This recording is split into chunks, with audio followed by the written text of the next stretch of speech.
What if one simple question could save you thousands? When it comes to healthcare costs, there's one thing that we can control, that we can question, that we can ask for a better price on. It's not necessarily haggling, it's asking the right questions, and it could save you thousands. Asking the right questions has saved me thousands over my adult life, and nobody ever told me I could do this. It was out of necessity. Prescriptions are not all created equal. Our entire life they haven't been, but in retirement, do the right thing and ask the right questions. I sat back and I watched my father and his wife just smile and nod and take instruction from the medical establishment.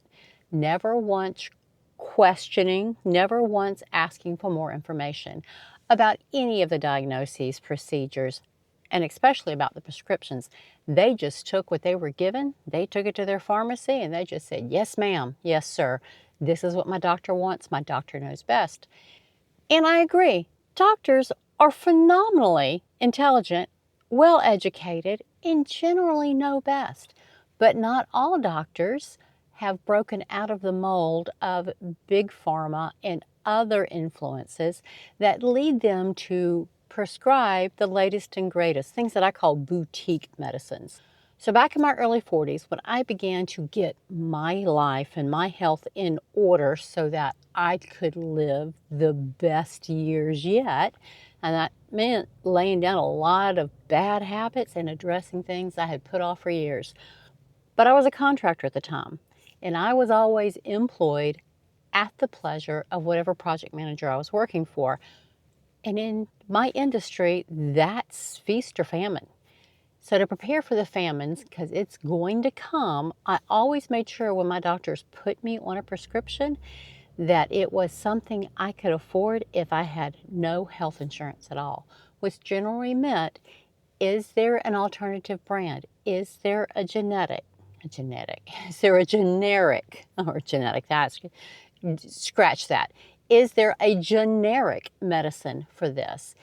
Do I need to take this plus this? And sometimes there's even combinations of meds that are much lower cost that can get the same effect. So learn to ask the questions. It is your responsibility to take care of you.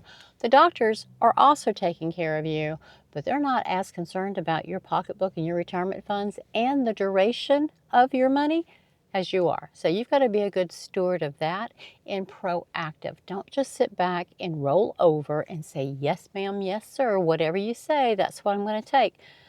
Because I don't know if you've ever been given a prescription and taken it to the pharmacy to find out what it's going to cost you, but it can be jaw-dropping. When we think about retirement, we are always thinking about how much money have I saved? How much money does it take for me to live if I'm going to live to, my case, 93. That's my goal. That's the target. If my money makes it to 93, then I've done a great job. I do plan to go out net zero, so if the markets are kind to me, about the time I hit 90, I'm going on some spending splurges, giving the money away like I'm a millionaire trying to go broke.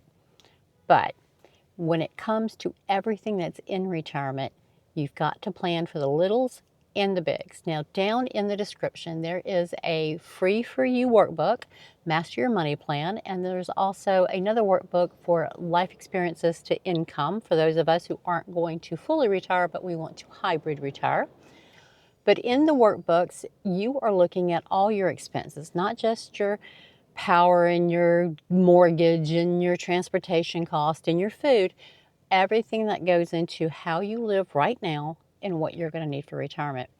And prescriptions cost and supplement cost, and this is your multivitamins, etc., all of that needs to be accounted for in your plan, because when you get to retirement, you can't afford to be surprised that, oh my goodness, I pay $50 a month for this prescription, and by goodness, I can afford that. But if you had 5 of those that all cost $50 a piece, that's a chunk of change when you didn't plan for it.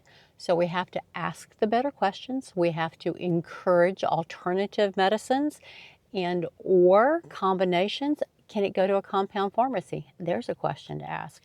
So your healthcare costs in retirement, whether you're retiring early or at age 65, 67, all have to be taken into account. Down in the description as well, I have the Retirement Reality Reset Kit. That walks you through in depth for all your anticipated expenses in retirement. There's also a corresponding spreadsheet, which is just plug your numbers in and it calculates everything for you. It helps identify if there is a gap and helps you oversee and look to see where things can be tightened up. And you might be surprised with all of your supplements, you might have some redundancies. For instance, our multivitamins have plenty of a lot of things that we may have seen a TikTok on and we're taking something extra now. Just opportunities to put down some of the expenses and to identify where maybe you don't need to be taking that, because our bodies don't need that much vitamin C or that much magnesium.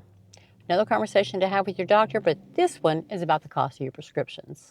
When a medicine first comes out, oh, it's well marketed. These are the ones we see on TV with all of those side effects spoken like an auctioneer at the very end.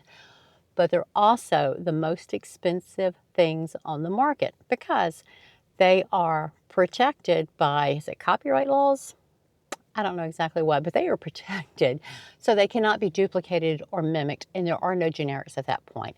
And there's a limited amount of time that they patent. There we go.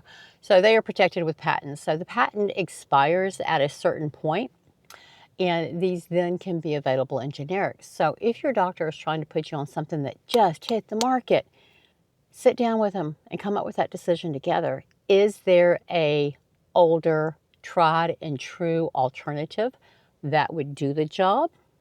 Sometimes these new ones are the only chance you've got. They're your Hail Mary chance for better health. Then you'll have to figure out how to work them into your budget.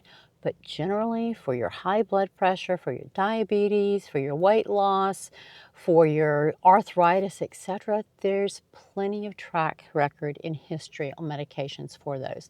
So you and your doctor need to shop what fits into your budget. And are you taking this for a short amount of time or a long time? I was recently given a prescription for a 5-day run of steroids for potential carpal tunnel. And the 5-day run, out of pocket, thank God I had insurance, was going to be astronomical. With the insurance, it was manageable, it was affordable, and I'm so grateful it was only for that short window of time, because even with the insurance, that's not something I would want to have to manage through an entire life of retirement. So be cognizant of that as well. And not all medicines are created equal. I had a doctor once upon a time who on his prescription said, do not fill with generics. And that took me aback. This is back when I'm a contractor. And of course, I would always opt for the generic, but he was very stalwart about this. Okay, let's mark that off. I've used that word today, stalwart. Apparently, generics only have to have a certain percentage of the active ingredients, and that's generally why they're lower cost. So he was focused on my health improvement, focused on resolving the issues that I had, and the name brand was the one he wanted. Now, it was a short run. It was not going to be for the rest of my life. It was maybe a 2-week supply.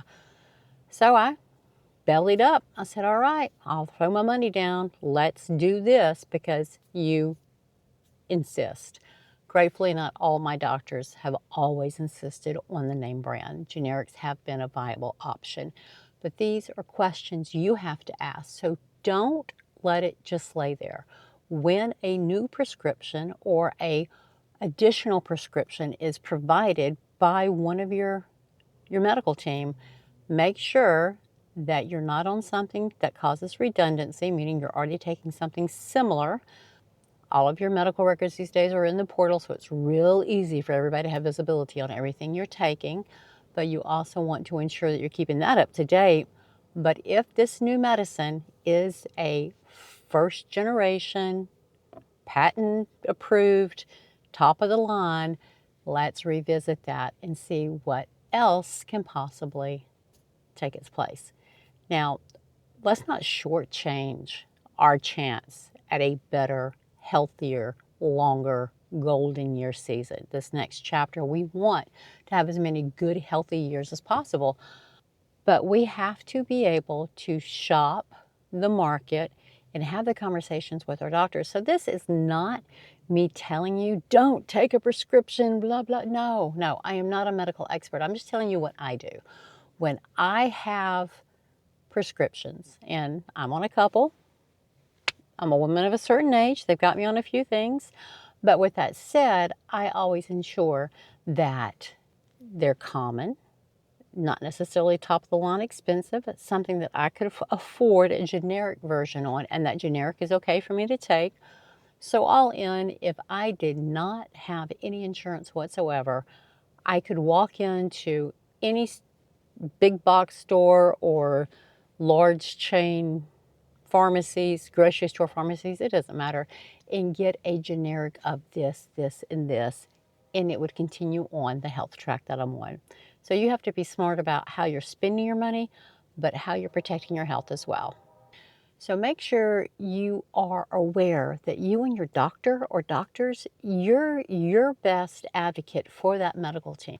They are there to help you and to cure you, and they're more concerned about that than about your budget. Sometimes they're not necessarily thinking along the same lines that you and I are, that if you're prescribing me a prescription that's going to make me want to sell a kidney to afford it, that's just not viable for you. Sometimes they're just wanting to cure you and to make you healthy. So ask them to pause, to revisit, and to have these conversations with them. So go down and get the Master Your Money Plan budgeting workbook. That's just your basic, simple. You don't need any fancy apps or anything of that nature. You just need a piece of paper and a pencil. You're just going to start making a list and writing amounts down there and figuring out what your monthly costs are, and then multiply it by 12. We're going to look at some annual things, etc. But to make it easier on you, the Retirement Reality Reset Kit and its corresponding spreadsheet are down there as well. For those of us who are ready to think seriously about retirement, and by retirement, I mean leaving the job you're in now and moving into this next phase of your life. And it could be a hybrid retirement where you're going to keep working, but not necessarily in an office or for anybody but yourself. But you've got to work out your numbers. You have to know what your number is because it's unique to you and it ain't $1 million, but you got to know how much you need every month. So go grab those down there below. Keep coming back. Share this video with people in your life because we all know somebody who is in the Gen X category. For me, all my contemporaries were all Gen Xers. You all need to be listening to this information because you have to start planning for your retirement now. This is series 5 of a 7-month-long conversation about retirement preparation and myths and awareness. This is, I don't even know what day of the week it is, but this is the 7-week series. On Saturday, come back. We're going to do a live to where we can engage with each other. I can answer some questions. Again, I'm not a medical expert. This is just something I am personally looking at and going through, and I want to make sure you've got this information as well. Because the more informed you are, the better actions you can take, and you are on your way to a fantastic retirement. All right, I'll see y'all soon. Stop recording.